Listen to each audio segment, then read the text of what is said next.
Hello everyone, welcome to analysis of Nifty and bank Nifty. जैसा कि हमने डिस्कस किया था कि मार्केट में ये जो कैंडल बनी थी, तो हमने डिस्कस किया था कि मार्केट पीक दिख रही है, यहीं से डबल टॉप में भी बनाते हुए दिख रही है। और यहाँ पे डोजी कैंडल बनाई थी, यहाँ पे बनाई थी, उसके बाद फॉल आया है। इस बार भी फॉल आया है और काफ़ी सीवियर फॉल है। इस वीक भी काफ़ी फॉल आया। मार्केट रिकवर करने की कोशिश की थी 2 दिन, बट फिर भी रिकवर नहीं कर पाई है और मार्केट में फॉल आया भी। क्लोजिंग भी नीचे आई है और 25,000 के ऑल दो ऊपर आई है, बट लोअर लेवल पे जो वीक का लो है उसी के आसपास क्लोजिंग दी है।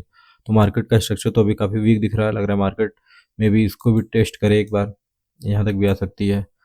और बजट है अब, तो बजट वीक भी स्टार्ट हो जाएगा। नेक्स्ट संडे को आपका बजट रहेगा बीसी वीक में भी। और अभी भी एफआईज और प्रोज की जो पोजीशन है वो तो शॉर्ट की काफ़ी है।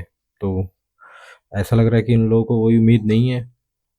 और निगेटिव न्यूज़ का तो देख ही रहे हैं आप, लाइनअप लगा हुआ है। ट्रम्प है, कुछ भी बोल देते हैं भाई जब भी इनका मूड करेगा। भी बोल रहे हैं कि हमारा एयरक्राफ्ट कैरियर ईरान के पास जा रहा है। तो उस वजह से काफ़ी जो है कि निगेटिव न्यूज़ थी। इस वजह से अमेरिकन मार्केट जो है फ्राइडे को लोअर लेवल पे क्लोज हुआ है। देखेंगे आप तो फॉल कर गया। तो ये तो नेगेटिव न्यूज़। और एक अभी पॉजिटिव न्यूज़ भी आई है आरबीआई की तरफ से। आरबीआई ने बोला कि हम 2 लाख करोड़ इंजेक्ट करेंगे बैंकिंग सेक्टर में। तो ये बैंकिंग के लिए तो पॉजिटिव न्यूज़ है। तो देखते हैं मंडे ट्यूसडे को मार्केट इस चीज़ को कैसे लेती है, स्पेसिफिकली बैंकिंग सेक्टर। अभी के हिसाब से स्ट्रक्चर तो बियरिश ही है। और बैंकिंग सेक्टर देखेंगे तो ये भी जो भी ये आपका करीब करीब 8 to 10 वीक से ये जो कैंडलें बनी थी जो होल्ड कर रहा था, इसके नीचे क्लोज हुआ है। और हमने डिस्कस भी किया था इसके नीचे जाएगा तो फॉल करेगा और फिर मार्केट उसके नीचे ही क्लोजिंग में। फर्स्ट डे जब फॉल आया था तो रिकवर कर गई थी, जो भी 1 डे टाइम फ्रेम पे हम देखेंगे। बट वीकली क्लोजिंग देखें तो नीचे आई है, जो कि काफ़ी बियरिश है। और देखेंगे तो इस वीक में वॉल्यूम भी काफ़ी है।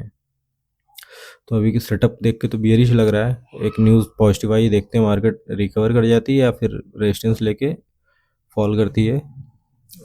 जो डाटा है एफ का और प्रो का वो तो अभी निगेटिव है। उसके हिसाब से तो नहीं लग रहा है कि वो मार्केट को नीचे ही रहने देंगे, ऊपर नहीं जाने देंगे।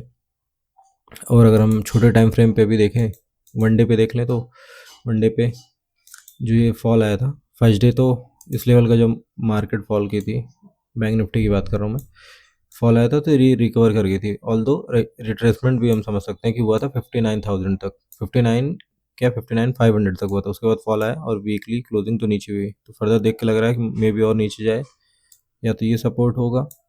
अगर अब नीचे गई तो 500 पॉइंट नीचे ही सपोर्ट दिख रहा है, कहीं 58 पे ही। और अगर इसको भी फॉल करेगी तो कहीं यहाँ पे सपोर्ट मिलने वाला है, फिर 57,500 ये जो जोन है। अभी तो फिलहाल पॉजिटिव न्यूज़ है, तो मे भी देखते हैं उस पर कुछ रिकवर करती है मार्केट या क्या करती है। निफ्टी देखें तो निफ्टी तो काफ़ी वीक है, बैंक निफ्टी से भी वीक है। ये कंटिन्यू देखिए फॉल कर रहा है, रिट्रेसमेंट फॉल, रिट्रेसमेंट फॉल। तो अब ये भी धीरे धीरे सपोर्ट के पास पहुंच रहा है, बट इसका सपोर्ट यही है आपका 24,500 से 24,600 के बीच में। ये लेवल सपोर्ट की तरह काम करना चाहिए। बट ये भी मल्टीपल टाइम टेस्ट हो चुका है, 1 2 3 नियर अबाउट 4। तो मे भी ऐसा ना हो कि कहीं अगर कुछ बजट में पॉजिटिव नहीं आया तो फिर तो इस रेंज के भी नीचे जाएगी मार्केट में भी, फिर कहीं यहाँ से सपोर्ट मिले 23,700 के आसपास, यहाँ पे सपोर्ट मिले। तो देखते हैं। अभी फ़िलहाल के लिए तो ट्यूसडे की बात करते हैं, जो कि बैंकिंग सेक्टर के लिए एक पॉजिटिव न्यूज़ है, बट ईरान की वजह से एक निगेटिव न्यूज़ है उधर से भी। तो देखते हैं उस चीज़ को कैसे मार्केट फैक्टर करती है। और अभी बजट वीक भी चलेगा तो उसको भी मार्केट फैक्टर करेगी। बट फिलहाल तो देखते हैं स्मॉल टाइम फ्रेम पे कि हम मंडे को ट्रेड कैसे करेंगे। मंडे को देखेंगे आप, सॉरी ट्यूसडे को ट्रेड कैसे करेंगे। हम फ्राइडे का चार्ट देखें, ये बैंक निफ्टी का, ये निफ्टी का चार्ट है। मार्केट फॉल की थी वीक में, यहाँ से 500 पॉइंट करीब करीब रिट्रेस की थी। ये है आपका 919 लो है और हाई लगाया था इसने 420 के आसपास। तो यहाँ तक रिट्रेसमेंट 500 प्लस पॉइंट का रिट्रेसमेंट था मार्केट में। उसके बाद फिर मार्केट एक दिन तो क्लोजिंग प्राइस को होल्ड कर गई, बट जो कि आपका ये थर्सडे को है।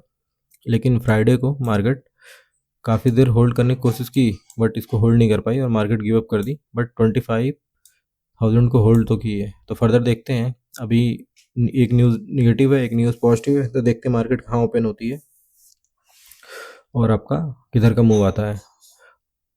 अभी अगर हम एसएल की बात करें तो आपका 3 दिन का हॉलीडे है, तो अगर इधर वाले प्रॉफिट में होंगे जो भी हैं, और इधर जो भी आए थे मार्केट, तो उनको कुछ खास प्रॉफिट नहीं थी और रिट्रेसमेंट भी कर दी है, तो या तो ये अपना पोजीशन होल्ड कर लिए होंगे, या तो ये इधर वाले प्रॉफिट बुक कर लिए होंगे, इधर वाले बुक कर लिए होंगे, क्योंकि 3 दिन का हॉलीडे था, अच्छे प्रॉफिट में रहे होंगे, तो क्या होंगे, कौन टेंशन ले, प्रॉफिट का बुक कर लेते हैं, कोई भी न्यूज़ आ गई उस वजह से। बट इधर जो आए हैं वो अभी भी होंगे। अगर यहाँ कोई पोजीशन बनाया है तो फिर वो 3 दिन हॉलीडे को फैक्टर करके ही बनाया होगा, ऐसा तो है नहीं कि आप बनाया होगा फिर सोचा होगा कि अब क्या करें। तो अभी भी है, अगर ये है और मार्केट गैप अप खुलेगी तो मार्केट एक बार इनको टारगेट करने के लिए ऊपर जा सकती है, बट ये रेशिंग्स तरह अब काम करेगा। 180 जो ये लेवल है, 180 से 230 मान लें या 200 ही मान लेते हैं, ये लेवल अब रेजिस्टेंस की तरह काम करेगा, क्योंकि जो एफ और प्रो का डाटा है वो भी सपोर्ट कर रहा है, वो भी बियरिश ही है। तो मार्केट अगर गैप अप खुलेगी तो उनको और चांस मिल जाएगा हायर लेवल से सेल करने का। तो मार्केट में अगर गैप अप खुले और मार्केट फिर फॉल करती है, जैसे यहाँ पे देखिए गैप अप खुली बट डे हाई जो था उसको नहीं निकाल पाई, और मार्केट फिर फर्दर वहाँ से प्राइस एक्शन बना के फॉल की है, तो इस चीज़ का भी ध्यान दीजिएगा। मार्केट गैप अप खुल गई और डाटा अभी इन लोगों का निगेटिव है तो वहाँ से फिर फॉल कर सकती है, और अगर फ्लैट ही खुली और फिर फॉल कर रही है तो 25,000 के नीचे जाएगी। हो सकता है फ्लैट खुल के नीचे गई 25 के नीचे, सब लोग बेरिश जाएंगे, सब लोग आने लगेंगे, एक बार मार्केट रिट्रेस करके हो सकता है ऊपर आए। अब यहाँ से रेजिस्टेंस लेती या डे हाई ही, अगर मान लीजिए मार्केट को नीचे जाना होगा तो मान लीजिए यहाँ पे कहीं खुली नीचे गई 25 के नीचे, सब लोग को लगेगा मार्केट नीचे जाने वाली है, लोग पुट ले लेंगे, तो उन लोगों को निकालने के लिए एक बार हो सकता है जो भी डे हाई होगा उसको भी ब्रेक करेगी, फिर वहाँ से फिर फर्दर फॉल कर जाएगी। अगर इस ये लेवल से नीचे ही मान लीजिए डे हाई रहा तो फिर वहाँ से, क्योंकि मार्केट फर्दर तो नीचे ही जाना है। बट अगर गैप डाउन खुल गई, मान लीजिए यहाँ पे कहीं खुल गई, तो हो सकता है एक बार को थोड़ा सा रिकवर करे वहाँ से, क्योंकि जो भी उनके पास पोजीशन है एफ के पास, ऑल्दो वो है शॉर्ट में, बट थोड़ी बहुत पोजीशन और माइंडसेट चेंज करने के लिए एक बार ऊपर लेके आए लोग, एसेलेट करने के लिए जो भी इधर है, मान लीजिए यहाँ पे जो भी कैरी फॉरवर्ड करके आया वो प्रॉफिट में आ जाएगा, तो उनका प्रॉफिट बुक कराने के लिए ऊपर और कुछ बायर को बुलाने के लिए फिर वहाँ से मार्केट फिर देखेंगे साइडवेज होकर क्या करती है मार्केट। तो इस चीज़ का ध्यान दीजिएगा कि ऐसा प्राइजेक्शन बन सकता है।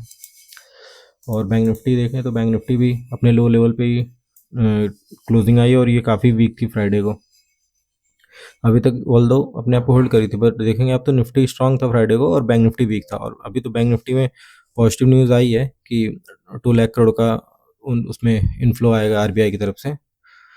तो अभी देखते हैं, यहाँ से ये भी होल्ड करने की कोशिश की बट होल्ड नहीं कर पाई, फॉल आया है, और यहाँ से फर्दर शाम को भी फॉल करके ही क्लोज हुई है। ऑल्दो फॉल की थी बट थोड़ा सा रिकवर हो गई थी। 58,501 पे लास्ट टिक है, लेकिन एवरेज क्लोजिंग देखेंगे तो 58,473 है, तो 58,500 के नीचे क्लोजिंग आई है। तो इसमें क्या है, यहाँ वाले तो प्रॉफिट में, इधर वाले प्रॉफिट में, इनको तो टारगेट करना नहीं है। इधर जो भी आए थे वो तो अपनी पोजीशन बुक कर लिए होंगे क्योंकि 3 दिन का हॉलीडे था, और अगर इधर जो भी होंगे वो 3 दिन का फैक्टर करके अगर बैठे होंगे तो अभी भी होंगे। तो अगर मान लीजिए गैप अप खुली तो यहाँ से रेजिस्टेंस हमको फेस करने को मिलेगा, और जो है कि अगर मान लीजिए फ्लैट खुली फर्दर नीचे जा रही है तो हमको नीचे का ही देखना है। हाँ, अगर दोनों जैसे बैंक निफ्टी और निफ्टी दोनों ब्रेक कर रहे हैं नीचे, तो फिर चांस रहेगा घूमने का, एक बार ऊपर आएंगे क्योंकि सब लोग बेरिश हो जाएंगे, तो फिर मार्केट कैसे मूव करेगी, तो एक बार लोगों को बुलिश थोड़ा सा बाहर बुलाएंगे उसके बाद फिर नीचे जा सकती है। और अगर गैप डाउन खुली तो मे बी ऊपर आए, फिर वहाँ से कहीं साइडवेज होकर फिर से फॉल करे।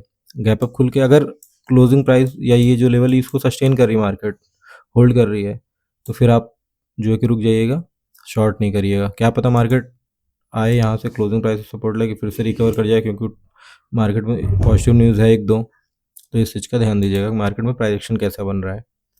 हो सकता है मार्केट फॉल की है और ये सेकंड रो ऐसे करके डब्लू कहीं बनाए, क्योंकि अभी बजट वीक भी है ये, तो काफ़ी न्यूज़ है, उस हिसाब से मार्केट देखते हैं कैसे मूव करती है। आप प्राइस एक्शन को ध्यान दीजिए।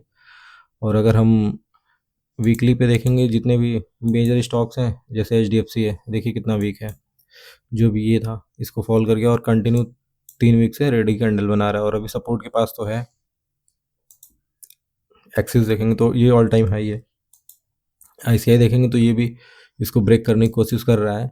जो ये बुलिश कैंडल बनी थी आपका अच्छे रिजल्ट के एक्सपेक्टेशन में, बट अच्छा रिजल्ट नहीं आया, उस वजह से फिर मार्केट यहाँ से जाके फॉल किए, तो ये भी सपोर्ट पे ही है। यहाँ से मूव कर गया तो ठीक है, नहीं तो ये फॉल करेगा तो फर्दर इसका सपोर्ट तो इधर कहीं दिख रहा है, करीब करीब यहाँ से 50 पॉइंट नीचे। तो अगर ये 50 पॉइंट नीचे जाएगा तो बैंक निफ्टी को फर्दर और ये जो कि पुल करेगा नीचे की साइड। कोटक का रिजल्ट आया है जो कि ठीक है, अभी एक्सपेक्टेशन से अच्छा आया, थोड़ा बहुत प्रॉफिट है, बट देखते हैं बड़े प्लेयर उस चीज़ को कैसे समझते हैं, क्योंकि अभी ऑल टाइम हाई पे है कोटक, तो यहाँ से प्रॉफिट बुकिंग आएगी या फर्दर मूव आएगा, देखना पड़ेगा। एसबीआई तो ऑल टाइम हाई ही है, और रिलायंस में भी एचडीएफसी की तरह चार्ट बना है, ऑल टाइम हाई से सीवियर सेलिंग है और अपने सपोर्ट के पास है, तो देखते हैं यहाँ से बाउंस आता है कि नहीं आता है। सपोर्ट है, अच्छा आना चाहिए, अगर नहीं आएगा तो फिर ये काइंड ऑफ एम बन जाएगा, या ये बड़ा वाला एम तो यहाँ पे कहीं बनेगा, बट इतना नहीं आना चाहिए भी मार्केट, यहाँ से सपोर्ट तो लेना चाहिए। डाटा की बात करें तो ये डाटा है फ्राइडे का, देखेंगे तो क्लाइंट फिर से फ्यूचर लॉन्ग करना इन्होंने शुरू कर दिया है, और जो आपके एफ आई है इन्होंने फ्यूचर शॉर्ट ऐड किया है, और अभी 2,27,000 इनके पास फ्यूचर शॉर्ट हो गया। अब प्रो ने थोड़ा सा फ्यूचर और ऐड किया है, तो ये अपनी जो फ्यूचर लॉन्ग इनके पास है, ये इस पोजीशन को पॉजिटिव में क्लोज करने के लिए मे भी कोशिश करें। और ये बात और याद रखिएगा, जो ट्यूसडे है उसी दिन है मंथली एक्सपायरी, बैंक निफ्टी सबकी रहेगी, तो ये फ्यूचर के हैं, इनको क्लोज करना इनको ज़रूरी है। एफ तो पॉजिटिव में है अगर इनकी पोजीशन नीचे है, लेकिन प्रोस की ऊपर से ये काफ़ी दिन से बुलिश हैं, तो ये भी इस पोजीशन को एवरेज करना ज़रूर चाहेंगे, तो इस चीज़ का ध्यान दीजिएगा। मे बी पहले फॉल कर जाए, और अगर ये अपना प्रॉफिट बुक करने लगे तो फिर मार्केट ऊपर आएगी, तो फिर ये भी अपना प्रॉफिट में बुकिंग करने के लिए मार्केट को ऐसे घुमा सकते हैं, तो इस चीज़ का ध्यान दीजिएगा। और जो है कि अगर हमारे पहले ऊपर गई तो फिर एफ अपनी पोजीशन को पॉजिटिव में क्लोज करने के लिए नीचे ला सकते हैं, तो मतलब काफ़ी उठापटक रहने वाली है मार्केट में। और एफ का ऑप्शन का डाटा देखें तो कॉल तो इन्होंने बाइंग की है मंडे के लिए, बट ऑल दो पुट भी इन्होंने शॉर्ट किया है, मतलब पुट में और ऐड किया है, इनके पास 3,40,000 पुट अभी हो गई, और पुट ज़्यादा बाइंग किया है और कॉल दोनों नियर अबाउट सेम ही है। और जो प्रो हैं इन्होंने उल्टा किया है, ये इन्होंने क्या किया है, कॉल भी शॉर्ट की है हैवी और पुट भी बाइंग की है, ये तो पूरा बियरिश है, फ्यूचर से बुलिश है बट ऑप्शन से काफ़ी बियरिश है। तो एक बार को लगता है मार्केट अगर कहीं गैप डाउन खोले तो फिर वहाँ से ये ऑप्शंस में अपनी पोजीशन बुक करेंगे प्रॉफिट में लाने के लिए ऊपर, क्योंकि प्रो फ्यूचर तो इनके पास है लॉन्ग है, तो अगर मार्केट को गैप डाउन खोल दिए तो इनके पास ये जो पोजीशन है ये हो जाएंगे प्रॉफिट में, तो इसको बुक करने के लिए फिर ये मतलब बुक करेंगे नीचे से, फिर अपना ऊपर आ जाएगी मार्केट, तो इनका फ्यूचर भी पॉजिटिव हो जाएगा, वो भी प्रॉफिट में आ जाएगा, तो ऐसा भी हो सकता है। और अगर नीचे खुलेगी तो एफ की ये शॉर्ट की पोजीशन ये प्रॉफिट में रहेगी, पुट की पोजीशन रहेगी, तो ये भी अपना प्रॉफिट बुक कर सकते हैं इन दोनों में। और कॉल जो है मे भी जब ऊपर आए तब बुक करें, तो इस चीज़ का ध्यान दीजिएगा। और क्लाइंट है ये बुलिश है, इन्होंने 1,15,000 कॉल बाइंग की है और 1,20,000 पुट शॉर्ट कर दिया फिर से, अभी देखिए 6,15,000 के पास पुट शॉर्ट, अल्ट्रा बुलिश है ये पुट शॉर्ट करके, तो मार्केट इनकी पोजीशन देख के तो लग रहा है कि मार्केट गैप डाउन ही खुलनी चाहिए और नीचे ही खुलेगी, ताकि ये लोग लॉस में अपनी पोजीशन कट करें, उसके बाद फिर ये अपने प्रॉफिट में ये भी कर लें और ये भी कर लें, फिर ऊपर आए तो फिर ये इनकी फ्यूचर की पोजीशन हो जाए प्रॉफिट में और एफ की कॉल की हो जाए। तो ऐसा कुछ देख के लग रहा है कि मार्केट में भी गैप डाउन खुले, फिर वहाँ से रिकवरी आए, ताकि इनकी और भी पोजीशन प्रॉफिट में आ जाए, तो ऐसा स्ट्रक्चर बन सकता है। तो अगर ऐसा बनेगा तो ध्यान दीजिएगा कि मे बी डाटा के हिसाब से मार्केट चल रही है और मार्केट उस हिसाब से मूव करेगी, आपको कॉन्फिडेंस आए तो ट्रेड करिए, नहीं तो कोई नहीं। और अभी नेक्स्ट वीक तो काफ़ी, पिछला वीक तो हलचल वाला था ही, नेक्स्ट वीक भी होने वाला है, काफ़ी उठापटक होगी, बड़े बड़े मूव्स आएंगे, क्योंकि आपका गवर्नमेंट भी कुछ अगर बोलेगी तो एफ या बड़े प्लेयर जो हैं वो आपका बजट को लेके अपनी पोजीशन बनाएंगे, कुछ पोजीशन निकालेंगे, कुछ बनाएंगे, तो उस हिसाब से भी काफ़ी वाइल्ड मूव आएंगे। तो अगर उस मूव को आप, और विक्स भी बढ़ गया अभी देख ही रहे हैं आप, उस मूव को कैप्चर करने के चक्कर में ज़्यादा पैसा नहीं लगाइए, छोटा पैसे से ही बड़े मूव कैप्चर कर सकते हैं। और नहीं समझ में आया तो साइड हो जाइए, नेक्स्ट वीक से फिर स्टार्ट करिएगा बजट के बाद, जब मार्केट शांत हो जाए, तो अगर बड़े मूव नहीं हैंडल हो पा रहे हैं तो, नहीं तो जितना पैसा है वो भी चला जाएगा और उससे कुछ नहीं मिलेगा। बाकी वीडियो अच्छा लगा हो तो लाइक करिए, शेयर करिए, सब्सक्राइब करिए।